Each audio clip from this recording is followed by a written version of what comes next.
कोकणातील प्रत्येक अपडेट जाणून घेण्यासाठी आजच माझे कोकणच्या सोशल मीडिया प्लॅटफॉर्मला लाईक, फॉलो आणि सबस्क्राईब करा. नमस्कार, मी शिवानी सचिन मेहता. तुम्ही पाहत आहात माझे कोकण. बातमीपत्राला सुरुवात करण्यापूर्वी पाहूयात हेडलाईन्स.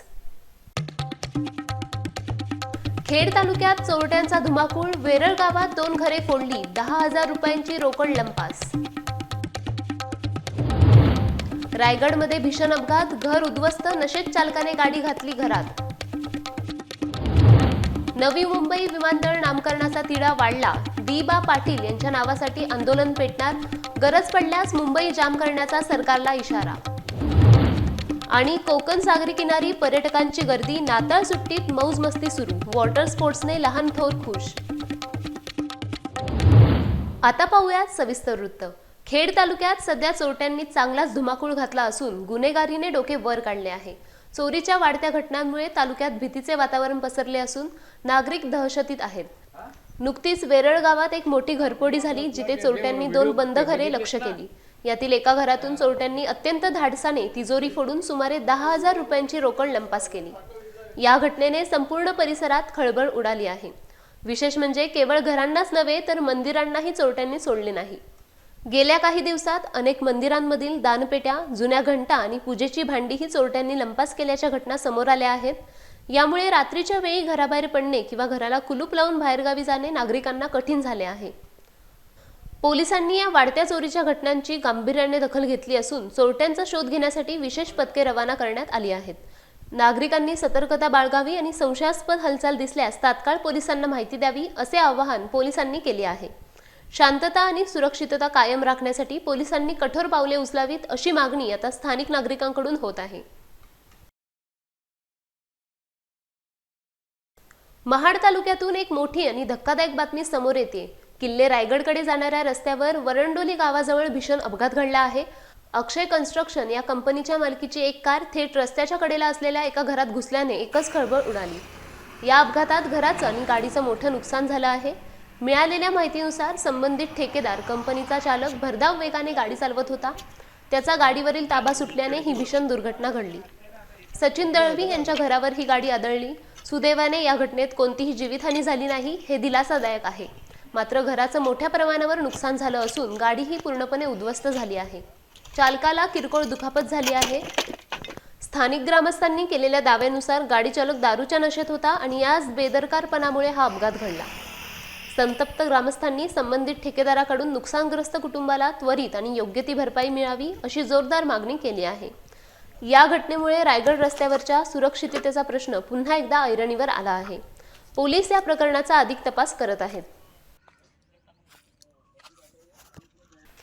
नवी मुंबई आंतरराष्ट्रीय विमानतळाचे थाटात उद्घाटन जरी झाले असले तरी त्याच्या नामकरणावरून आता नवा वाद पेटला आहे.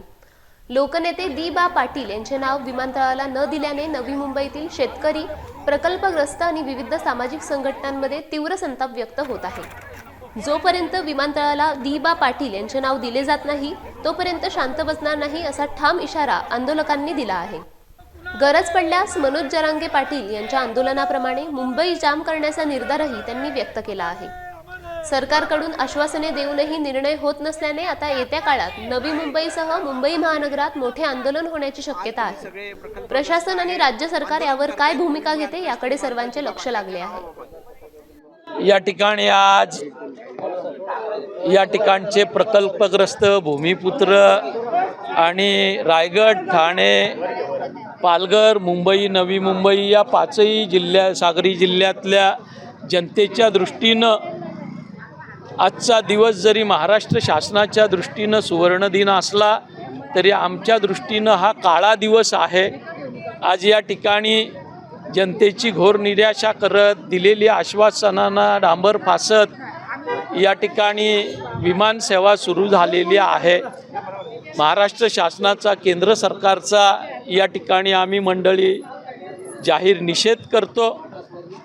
ज्या पद्धतीनं विमानतळाच्या उद्घाटनाचा सोहळा पंतप्रधानांच्या हस्ते होत असताना जनतेला आश्वासनं दिली गेली, फसवणूक केली गेली की 2 महिन्यांच्या आत दी.बा. पाटील साहेबांचं नाव या विमानतळाला लागेल आणि या विमानतळावरून प्रत्यक्ष विमान उड्डाण जेव्हा होईल त्यावेळेस दिबा पाटील आंतरराष्ट्रीय विमानतळावर आपलं स्वागत आहे अशी उद्घोषणा होईल.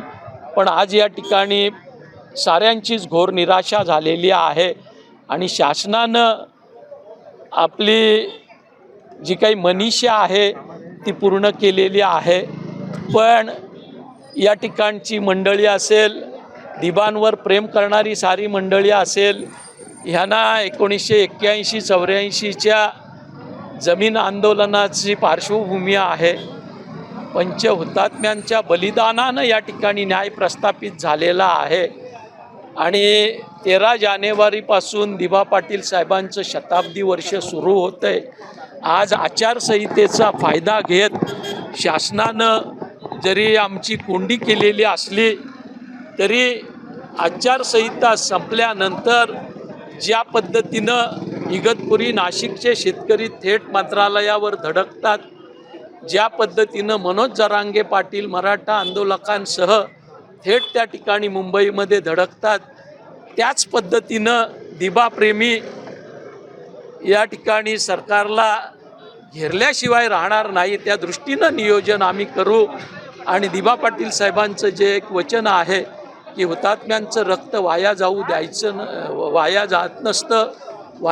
द्यायचं नसतं, ते उक्ती सार्थ ठरवत या ठिकाणी जोपर्यंत दिबा पाटील साहेबांचं नाव लागत नाही तोपर्यंत प्रखर आंदोलन आम्ही करू आणि आंदोलनाच्या बळावर ही गोष्ट आम्ही साध्य करू हा विश्वास आम्हा मंडळींना आहे. Okay, thank you. नाताळ आणि सरत्या वर्षाला निरोप देण्यासाठी पर्यटकांनी कोकणाकडे धाव घेतल्याने मुंबई गोवा महामार्गावर माणगाव शहरात प्रचंड वाहतूक कोंडी निर्माण झाली आहे. मुंबई आणि पुण्यातून मोठ्या संख्येने पर्यटक रायगड आणि रत्नागिरी जिल्ह्यांच्या दिशेने रवाना झाले आहेत. त्यामुळे माणगाव बाजारपेठ, निजामपूर आणि कचेरी रोड परिसरात वाहनांच्या लांबच लांब रांगा लागल्याचे पाहायला मिळत आहे. महामार्गाचे काम अद्याप अपूर्ण असल्याने आणि महत्त्वाचा असा बायपास मार्ग सुरू न झाल्यामुळे ही समस्या अधिकच गंभीर बनली आहे. वाहतूक सुरळीत करण्यासाठी पोलीस रस्त्यावर उतरले असून शर्थीचे प्रयत्न करत आहेत. मुख्य रस्त्यावरील कोंडी टाळण्यासाठी चालकांनी खरवली, मोरबा आणि दहिवली यांसारख्या ग्रामीण भागातील शॉर्टकट मार्गांचा अवलंब केला. मात्र तेथील अरुंद रस्त्यांवरही आता मोठी कोंडी निर्माण झाली आहे. या वाहतूक कोंडीमुळे पर्यटक, स्थानिक नागरिक आणि पोलीसही त्रस्त झाले आहेत. पेण शहरातून एक दिलासा देणारी बातमी समोर येत आहे. नवनिर्वाचित नगरसेविका आफरीन अखवारे यांनी आपल्या प्रभागातील एका जुन्या आणि गंभीर समस्येवर तोडगा काढला आहे. शहरातील छत्रपती शिवाजी महाराज आणि डॉक्टर बाबासाहेब आंबेडकर यांच्या पुतळ्याजवळ तसेच HDFC बँकेच्या बाजूला असलेली एक जुनी मुतारी गेली अनेक वर्षांपासून दुरावस्थेत होती. यामुळे या परिसरात प्रचंड घाण आणि दुर्गंधी पसरली होती.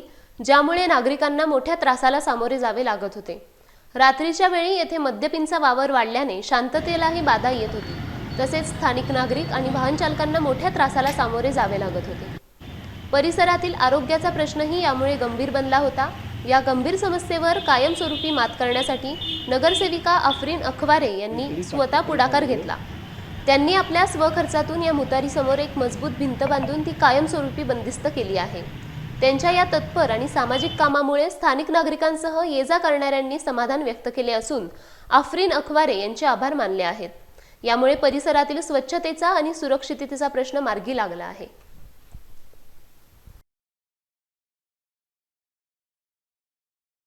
नाताळच्या सुट्ट्यांमुळे सध्या कोकणातील समुद्रकिनारे पर्यटकांनी गजबजून गेले आहेत. रायगड जिल्ह्यातील अलिबाग, नागाव, मुरुड, काशीद, दिवेआगर आणि श्रीवर्धन यांसारख्या प्रसिद्ध पर्यटन स्थळांवर पर्यटकांची विक्रमी गर्दी उसळली आहे. निसर्गाचे वरदान लाभलेले हे किनारे पर्यटकांना खुणावत आहेत. निळाशार समुद्राचे विहंगम दृश्य आणि नारळी पोफळीच्या बागांनी पर्यटकांना मंत्रमुग्ध केले आहे. या किनाऱ्यांवर विविध वॉटर स्पोर्ट्सचा मनसोक्त आनंद घेतला जात आहे. Jet ski, banana ride, parasailing यांसारख्या साहसी खेळांमुळे लहान मुलांपासून मोठ्यांपर्यंत सर्वजण उत्साहात आहेत. ही धमाल पर्यटकांच्या सुट्टीला एक वेगळीच मज्जा देत आहे. तसेच खास कोकणी पद्धतीचे चविष्ट जेवण पर्यटकांच्या जिभेचे चोचले पुरवत आहेत. ताज्या सी फूड सोबतच स्थानिक शाकाहारी पदार्थांनाही मोठी मागणी आहे. पर्यटकांच्या वाढत्या गर्दीमुळे स्थानिक व्यावसायिकही आनंदी असून त्यांच्या व्यवसायाला चांगली चालना मिळाली आहे. नाताळच्या या सुट्ट्यांमध्ये कोकण पर्यटकांसाठी एक उत्तम पर्याय ठरत आहे. आनंद घेताय, कसा आनंद घेताय, इथलं वातावरण कसं आहे आणि काय वाटतं तुम्हाला इथं आल्यावर? आम्ही नाशिक जिल्ह्याहून आलो आहोत आणि दोघांचं आमचं बिझी शेड्यूल असतं. आम्ही दोघेही डॉक्टर आहोत, त्याच्यामुळे रिलॅक्सेशनसाठी आम्ही इथे आलो आहोत. इथे ॲक्च्युअल नॉनव्हेज माझ्या मुलांनाही भरपूर आवडतं. इथे भरपूर नॉनव्हेजच्या डिश छान मिळतात असंही आम्ही ऐकलं आहे आणि एन्जॉय केलं. ही 3री ते 4थी वेळ आहे आमची इथे येण्याची. परत हा निसर्ग सौंदर्य भरपूर आहे, खेळता समुद्र आहे, मोकळी हवा आहे. आणखी आनंद घेण्यासाठी काय हवं, वॉटर राईड्स खूप छान आहेत आणि इथल्या ते पण मुलांनी एन्जॉय केलं छान आणि आम्ही पण. मी आज खूप मज्जा केली. इथं मी jet ski, ATV bike riding and horse riding पण केली. मला खूप चांगलं वाटलं हे अलिबाग नागावला येऊन.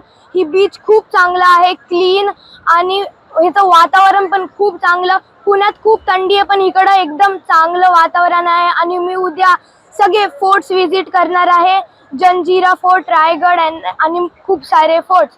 थँक्यू. आणि कशा पद्धतीने एन्जॉय केलं, लहान मुलं कशी खेळत होती इथं आणि इथलं वातावरण कसं आहे, इथलं काय काय गोष्टी आवडल्या तुम्हाला? आम्ही पुण्यावरनं आलेलो आहेत. अलिबागची ट्रिप आम्ही एन्जॉय करायला आलो. इथे नागावा बीचला आलेलो आहोत आम्ही. इथे खूप सुंदर वातावरण आहे आणि समुद्र खूपच स्वच्छ आणि छान आहे. इथल्या सगळ्या ज्या स्पोर्ट्स आहेत ते बनाना स्पोर्ट्स आहे, अजून काही अशा सगळ्या मुलांनी राईड्स एन्जॉय केलेले आहेत. सनसेट तर खूपच सुंदर होता, अगदी म्हणजे मनमोहक होता. कधी असं वाटत होतं की सतत पाहत राहावं त्या सनकडे असं. आणि समुद्र पाणी खूपच सुंदर आहे. सगळ्यांनी यावं इथे, खूप एन्जॉय करा. आम्ही खूप आनंद लुटला आणि असाच आनंद आपण सर्वांनी इथे येऊन लुटावा. तळोजा येथील 102 बटालियन शीघ्र कृती दलाच्या कॅम्पसमध्ये ख्रिसमसचा सण उत्साहात साजरा झाला. शांतता, बंधुत्व आणि प्रेमाचा संदेश देणारा हा ख्रिसमस कॅम्पसमधील चर्चमध्ये विशेष प्रार्थनेसह साजरा करण्यात आला. या प्रार्थनेत सर्वधर्मीय जवानांनी एकत्र येत सहभाग घेतला. देशाच्या सुरक्षेसाठी अहोरात्र कर्तव्य बजावणारे जवान आपल्या व्यस्त सेवेतून वेळ काढून या सोहळ्यात सहभागी झाले. सुमारे 1100 जवान कार्यरत असलेल्या या कॅम्पसमध्ये निम्म्याहून अधिक जवान कुटुंबासह वास्तव्यास आहेत. ख्रिसमसच्या पार्श्वभूमीवर चर्च परिसर आकर्षक सजावटीने नटवण्यात आला होता. प्रार्थनेदरम्यान देशातील शांतता, सलोखा आणि सुरक्षिततेसाठी विशेष प्रार्थना करण्यात आली. जवानांनी एकमेकांना शुभेच्छा देत सण साजरा केला. कर्तव्य आणि कुटुंबाचा समतोल साधत अशा सणांमुळे जवानांमध्ये सकारात्मक ऊर्जा मिळते. देशसेवेसह सामाजिक आणि सांस्कृतिक एकोपा जपणारा हा ख्रिसमस तळोजा येथील शीघ्र कृती दलाच्या कॅम्पसमध्ये उत्साहात साजरा झाला. 102 बटालियन में जैसा कि फादर हमारे साथ हैं, यहाँ पे हमारा प्रांगण में बहुत ही प्यारा चर्च है. इस प्रांगण में आप देखेंगे मंदिर, मस्जिद, चर्च और गुरुद्वारा भी है जो सर्वधर्म प्रार्थना स्थल है हमारा. इसमें हम लोग आज जो क्रिसमस के उत्सव पे कम से कम 500 लोग जो गैदरिंग हुई है हमारी, 500 लोग जवान यहाँ पे हैं, उसके साथ साथ परिवार भी हैं. तो सभी को यीशु के जो प्रेम और सौहार्द का, प्रेम और स्नेह का संदेश है, सभी के पास उसको पहुँचाने का प्रयास किया जा रहा है. और साथ ही साथ कल्चर प्रोग्राम, यीशु के संदेश, यीशु के जो प्रार्थनाएं हैं सभी के पास पहुंचाई गई है. थ्रू मैसेज, थ्रू उनको जो उनके संदेश है ब्रीफिंग की गई है एक एक जवानों को. और फादर ने खुद इसमें इंटरेस्ट लिया है और उसके अलावा जितने भी जवान थे उन लोगों ने भी बहुत बेहतरीन तरीके से पार्टिसिपेट किया और उस उत्सव को सफल बनाया. धन्यवाद. नाताळच्या उत्साहात सध्या संपूर्ण कोकण, विशेषतः सिंधुदुर्ग जिल्ह्यातील सावंतवाडी सज्ज झाली आहे. ख्रिसमस निमित्त बाजारपेठा सजल्या असून केक खरेदीसाठी मोठी गर्दी उसळली आहे. पण यंदा सावंतवाडीच्या खास डेट्स अँड वॉलनट केकने सर्वांचे लक्ष वेधले आहे. एक्सपोर्ट बेकरीसह सर्व बेकऱ्यांमध्ये या केकला प्रचंड मागणी आहे. ख्रिश्चन बांधवांसोबतच इतर धर्मीय नागरिकही हा केक आवडीने खरेदी करत आहेत. याचे वैशिष्ट्य म्हणजे खजूर आणि अक्रोडचा नैसर्गिक गोडवा. कमी साखरेत तयार होणारा हा पौष्टिक केक चवीला उत्तम असून आरोग्यासाठीही फायदेशीर आहे. खजूरचा मऊपणा आणि अक्रोडचा कुरकुरीतपणा याला खास बनवतो. दरम्यान राज्याचे उद्योगमंत्री उदय सामंत यांच्या वाढदिवसानिमित्त सावंतवाडीच्या या प्रसिद्ध केकची चव थेट रत्नागिरीला पोहोचली आहे. उद्या वाढदिवस असलेल्या सामंत यांना डेट्स अँड वॉलनट केक खूप आवडतो. त्यामुळे एक्सपोर्ट बेकरीचे मालक योगेश नायर यांनी त्यांच्यासाठी हा खास केक तयार करून रत्नागिरीला रवाना केला आहे. या खास केकने नाताळच्या उत्सवात अधिकच रंगत भरली आहे. मुरुड तालुक्यातील कोर्लई गाव नाताळच्या उत्साहात न्हाऊन निघाले. पोर्तुगीज संस्कृतीचा वारसा लाभलेल्या या गावात नाताळचा सण मोठ्या आनंदात आणि परंपरेनुसार साजरा करण्यात आला. घरोघरी येशू जन्माचे स्वागत दिवाळीप्रमाणे करण्यात आले. आकर्षक रोषणाई, विविध रंगी दिव्यांनी घरे उजळून निघाली होती. अनेक घरांमध्ये येशू जन्माचे सुंदर देखावे साकारण्यात आले होते, जे पाहण्यासाठी स्थानिक नागरिकांसह अनेकांनी गर्दी केली होती. गावातील प्रमुख केंद्र असलेल्या माउंट कार्मेल चर्चला तर विद्युत रोषणाईने दिमागदार रूप आले होते. रात्रीच्या वेळी संपूर्ण चर्च परिसराला जणू काही विद्युत दिव्यांचा साथ चढवला होता. मध्यरात्रीच्या वेळी सर्व भाविक चर्चमध्ये एकत्र जमले. कॅरोल्स गात सामूहिक प्रार्थना करण्यात आली आणि येशू जन्माचा हा पवित्र सोहळा मोठ्या भक्तिभावाने साजरा झाला. प्रार्थनेनंतर आनंद द्विगुणित झाला. फटाक्यांची आतषबाजी करण्यात आली, ज्याने रात्रीचे आकाश उजळून निघाले. लहान मुलांपासून ते मोठ्यांपर्यंत सर्वांच्या चेहऱ्यावर उत्साह आणि आनंद स्पष्ट दिसत होता. कोर्लईतील या अनोख्या नाताळ उत्सवाने एकोप्याचा, बंधुत्वाचा आणि आनंदाचा संदेश दिला. रायगड जिल्ह्यातील ऐतिहासिक महाड नगरीत आज भीम अनुयायांचा महासागर लोटला आहे. 25 डिसेंबर 1927 रोजी डॉक्टर बाबासाहेब आंबेडकरांनी याच क्रांतीभूमीत मनुस्मृतीचे दहन करून सामाजिक विषमतेविरुद्ध वज्रमूठ उभी केली होती. या ऐतिहासिक घटनेच्या स्मृतींना उजाळा देण्यासाठी दरवर्षीप्रमाणे यंदाही महाराष्ट्राच्या कानाकोपऱ्यातून हजारो अनुयायी महाडमध्ये दाखल झाले आहेत. महाडचा 14 तळे परिसर सध्या निळ्या रंगाने न्हाऊन निघाला असून सर्वत्र जय भीमच्या घोषणांनी वातावरण भारावून गेले आहे. समतेचा विचार आणि डॉक्टर आंबेडकरांच्या कार्याप्रती कृतज्ञता व्यक्त करण्यासाठी अनुयायी मोठ्या संख्येने येथे एकवटले आहेत. सामाजिक समतेचा हा संदेश सर्वदूर पोहोचवण्यासाठी तरुण, महिला आणि बालकांमध्ये मोठा उत्साह पाहायला मिळत असून प्रशासनानेही 14 तळे परिसरात चोख बंदोबस्त तैनात केला आहे. खेडमध्ये सहकार क्षेत्रातील महिला संचालक आणि महिला कर्मचारी यांच्यासाठी आयोजित करण्यात आलेल्या विशेष सहकार मार्गदर्शन आणि सांस्कृतिक कार्यक्रमांना उत्स्फूर्त प्रतिसाद मिळाला आहे. सहाय्यक निबंधक सहकारी संस्था खेड आणि खेड तालुका सहकारी पतसंस्था संघ यांच्या संयुक्त विद्यमाने हा भव्य कार्यक्रम आयोजित करण्यात आला. या कार्यक्रमाचे उद्घाटन सहाय्यक निबंधक श्रीमती अनिता बटवाल यांच्या हस्ते पार पडले. या प्रसंगी विविध सहकारी संस्थांचे पदाधिकारी, संचालक आणि मान्यवर मोठ्या संख्येने उपस्थित होते. कार्यक्रमात महिलांसाठी सहकार विषयक मार्गदर्शन, स्पर्धा आणि रंगतदार सांस्कृतिक सादरीकरणे आयोजित करण्यात आली.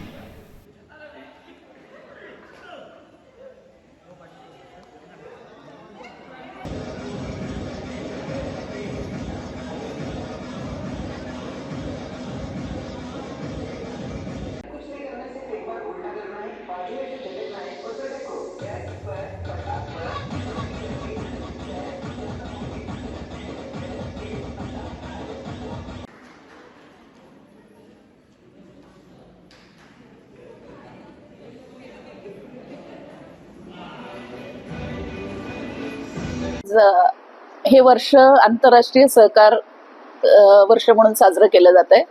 त्याच्या निमित्ताने वर्षभर आम्ही वेगवेगळे कार्यक्रम घेतलेले आहेत. आता ह्या वर्षाची सांगता करायची होती, सहकारातल्याच कार्यक्रमाने करायची. तर सकाळी आम्ही एक भरगतचा कार्यक्रम ठेवला होता. याचा उद्देश असाच होता की जास्तीत जास्त महिला आणि युवक सहकारामध्ये कसे सहभागी होतील. तर त्या अनुषंगाने सकाळी 10 पासून ते 1:30 वाजेपर्यंत आम्ही सहकारातले वेगवेगळे विषय याच्यावरती मार्गदर्शन, त्याच्यानंतर चर्चासत्र आमची झाली. आणि दुपार जेवणानंतरचा जो वेळ आहे त्याच्यानंतर आम्ही एक सगळ्या आमच्या महिला एकत्र जमलेल्या होत्या. तर आपण एक महिलांचा उत्सव साजरा करूया बाबा सहकाराच्या निमित्ताने, असं आम्ही ठरवलं. आणि मग या सगळ्या महिला म्हणजे पतसंस्था जेवढ्या आहेत आपल्या खेडमधल्या त्या सगळ्यात महिला कर्मचारी, त्यांचे मैत्रिणी, त्यांचे कुटुंबीय, अशा सगळ्या ज्या महिला कर्मचारी आणि इतर स्त्रिया अशा सगळ्या मिळून आम्ही येथे एक सांस्कृतिक कार्यक्रम केला जो सहकाराशीच निगडित आहे. सहकाराशी निगडित असलेले सांस्कृतिक कार्यक्रम आम्ही आज इथे साजरे केलेत. मोठ्या प्रमाणावर तुम्ही बघताय स्त्रियांची उपस्थिती आहे.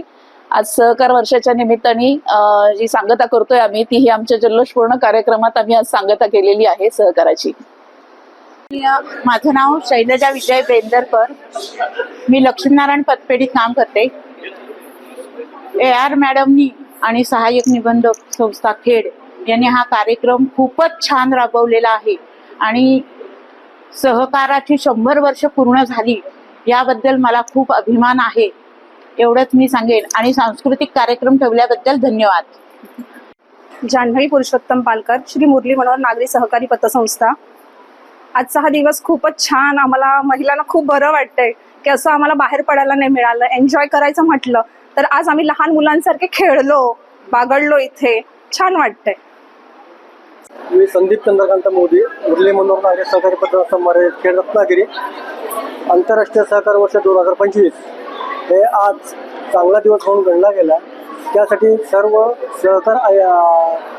सहाय्यक निबंध सहकारी संस्था व खेड नागरी पतसंस्था मर्यादित खेड या सर्व मिळून संयुक्त विद्यमाने आज हे सहकार वर्ष जे स्थापन केलं आणि सर्व संस्थेनी किंवा संस्थेच्या कर्मचाऱ्यांनी जे काय मोलाचं योगदान दिलं, मोलाचं सहकार्य केलं, त्याबद्दल सर्वांचे मी धन्यवाद देऊ इच्छितो.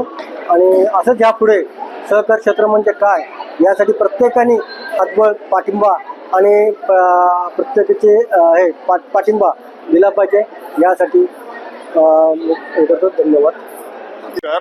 मी स्वप्नील नरळकर, राजयोग पतसंस्था व्यवस्थापक म्हणून काम करतो.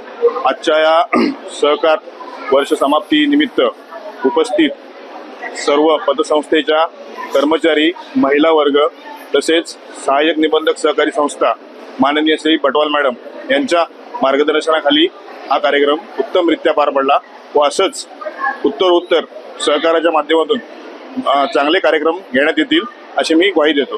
सांगण्याचा मुद्दा म्हणजे असा की आजपर्यंत सहकार हा रत्नागिरी जिल्ह्यात दिसत नव्हता, पण आंतरराष्ट्रीय सहकाराच्या निमित्ताने 2025 त्या निमित्ताने जो आज वर्षभर कार्यक्रम चालू आहे त्या माध्यमातून आज हा कार्यक्रम समाप्तीचा आहे. आणि समाप्तीच्या कार्यक्रमाला खेडमधील फेडरेशन संघ आणि खेड सहाय्यक निबंधक यांच्या संयुक्त विद्यमाने जो हा कार्यक्रम आम्ही साजरा केला त्याला दिवसभर आमच्या सर्व संस्थांच्या कर्मचाऱ्यांनी योग्य तो उत्स्फूर्त सहभाग घेतलेला आहे. आणि आपले कार्यक्रम आणि आपल्या कला या माध्यमातून आम्ही लोकांपर्यंत पोहोचू इच्छितो. आणि सहकार पण लोकांपर्यंत सहकार कसा चालला आहे, काय चाललं आहे रत्नागिरी जिल्ह्यात, जे सहकार लोकांच्या मनात नाही तो आम्ही आज रुजवायचा जास्तीत जास्त प्रयत्न करतोय. ही 100 वर्ष पूर्ण झाली आहेत, पुढचा हा 1000 वर्ष चालू राहायला पाहिजे. ह्याच्या पुढची पिढी ह्या सहकारमध्ये आणखीन जोरात यावी हा त्यामागचा उद्देश आहे. नमस्कार. खेडमध्ये सहकार वर्षानिमित्त आजचा समाप्ती दिवस 25 डिसेंबर रोजी आपल्या सर्व सहकार्यांनी सहकार क्षेत्रामध्ये एक नवीन प्रेरणा देण्याचं काम या ठिकाणी केलं आहे. सौ अनिता बटवाल मॅडम असतील, वसंतजी पिंपळकर साहेब असतील, अनेक सर्व मान्यवर इथे उपस्थित होते. आणि हा जो सहसंमेलनच आपण म्हणू शकतो यासाठी, कारण का सहकारातून उद्गार आणि ज्या लोकांना खरंच सहकाराची गरज आहे त्या लोकांनी या सहकाराकडे वळलं पाहिजे, जेणेकरून आपल्या सेवेसाठी आम्ही सदैव आपल्यासाठी तत्पर आहोत. आपल्याला जी काही सेवा लागेल त्या सहकाराच्या माध्यमातून दरवेळेला केली जाईल. धन्यवाद. या बातमीपत्रासह वेळ झाले इथेच थांबण्याची. भेटूयात पुढील बातमीपत्रात. तुम्ही पाहत रहा माझे कोकण.